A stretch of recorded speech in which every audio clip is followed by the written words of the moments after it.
بسم الله الرحمن الرحيم. يا أيها الذين آمنوا كتب عليكم الصيام كما كتب على الذين من قبلكم لعلكم تتقون. صدق الله العظيم. قال النبي صلى الله عليه وسلم: من صام رمضانا إيمانا احتسابا غفر له ما تقدم من ذنبه وما تأخر. برادران اسلام، اب بہت ہی جلد انشاءاللہ ایک بابرکت مہینہ جس کو رمضان المبارک کہتے ہیں وہ ہمیں میسر ہونے والا ہے. اللہ رب العزت اس مہینے کی قدردانی کی ہم سب کو توفیق عطا فرمائے. ماہ مبارک میں سب سے جو اہم عمل ہے وہ ہے روزوں کا، جس کے تعلق سے اللہ رب العزت کا فرمان ہے کہ یہ روزے صرف آپ پر فرض نہیں کیے گئے ہیں بلکہ آپ سے پہلے جتنی بھی امتیں گزری ہیں اللہ رب العزت نے سب پر یہ روزے فرض کیے ہیں. اور روزے اس امت پر رمضان مبارک میں فرض کیے اور پھر اس کا ایک نقطہ بتایا. ایک تو یہ بتایا کہ صرف تم پر ہی نہیں، تم سے پہلے جتنی بھی امتیں گزری سب کے ساتھ میں اللہ رب العزت نے روزوں کا معاملہ رکھا ہے. دوسرا، اس روزوں سے کیا ہوگا اس تعلق سے اللہ رب العزت نے فرمایا کہ لعلکم تتقون، تاکہ تم اللہ سے ڈرنے والے بن جاؤ. تو معلوم یہ ہوا کہ روزہ رکھنا دراصل اللہ کے خوف کو پیدا کرتا ہے. اس لیے روزوں کو اس حساب سے رکھا جائے جس حساب سے اللہ کے نبی صلی اللہ علیہ وسلم نے رکھنے کے لیے کہا ہے یا رکھا ہے.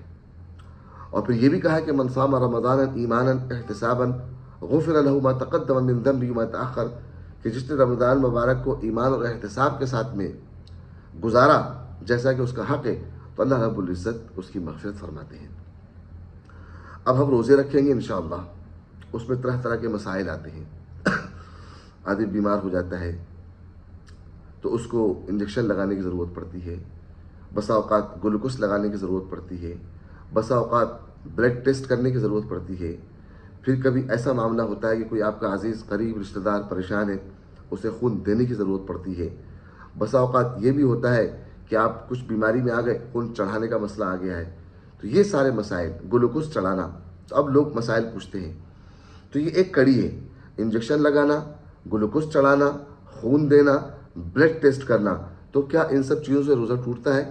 اس کا ایک ہی جواب اور آسان سا جواب: انجیکشن لگوانے سے، گلوکوز چڑھوانے سے، خون دینے سے، بلڈ ٹیسٹ کروانے سے، اور پھر ایک وقت یہ آ گیا کہ ویکسین، کسی نے ویکسین نہیں لگوائی ہے اس کو ویکسین لگوانا ہے. تو کیا ان چیزوں سے روزہ ٹوٹتا ہے؟ اس کا جواب ہے کہ روزہ ان چیزوں سے نہیں ٹوٹتا ہے. کیوں؟ اس لیے کہ یہ جو چیزیں انجیکشن وغیرہ کے ذریعے سے جو چیزیں جسم کے اندر جاتی ہیں یہ اس راستے سے نہیں جاتی ہیں جس راستے سے کوئی چیز پہنچ جائے تو روزہ ٹوٹ جاتا ہے، بلکہ یہ اپنی انسان کی جو نسیں اور رگ ہوتی ہیں، رگوں کے ذریعے سے وہ اس مقام تک پہنچتی ہیں.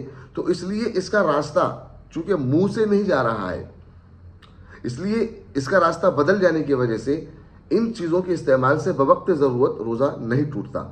گلوکوز کے تعلق سے یا انجیکشن کے تعلق سے ایک بات اور ہے کہ آپ کو واقعتاً ایسی بیماری اور ایسی پریشانی ہے کہ اس کے بغیر چارہ کار نہیں ہے تو آپ لگا سکتے ہیں.